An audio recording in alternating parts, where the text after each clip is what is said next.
चालू केलं ते तसंच ओस पडलेलं आहे. करोडो रुपयाचं नुकसान झालेलं आहे. नारंगाची जागा घेऊन ठेवली आहे, ती सुद्धा तशीच पाठी पडलेली आहे.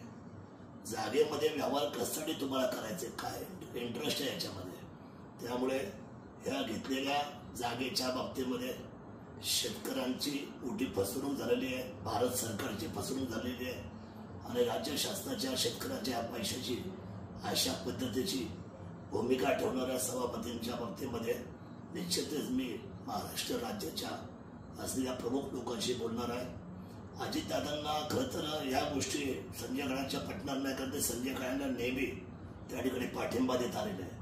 खरं तर आपला सहकार जर चुकला तर त्याला समज देऊन त्याच्यातून कशा पद्धतीने दिशादर्शन वागायचं हे दादांनी सांगितलं पाहिजे, परंतु तसं काय होताना दिसत नाहीये.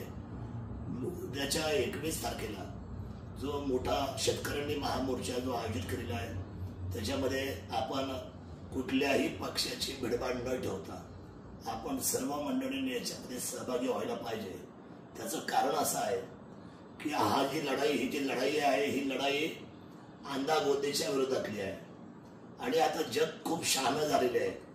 सहकारामध्ये काय चाललंय आम्हाला कळायलाच मार्ग नाहीये.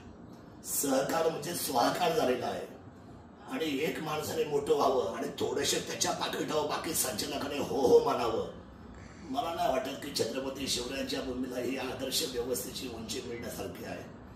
जो घाम गाळतो, ज्याच्या खरं तर आयुष्यभर ज्याच्या पायाला भेगा पडल्या, ज्याचं शरीर संपूर्ण घामाने डबडबलेलं आहे आणि ज्याच्या चेहऱ्यावर नुसत्या सुरकुत्या आहेत आणि कर्जाचा डोंगर ज्या शेतकऱ्यांच्या सतत डोक्यावर आहे, अशा शेतकऱ्यांच्या पैशाची लूट करणं हा फार मोठा गुन्हा आहे.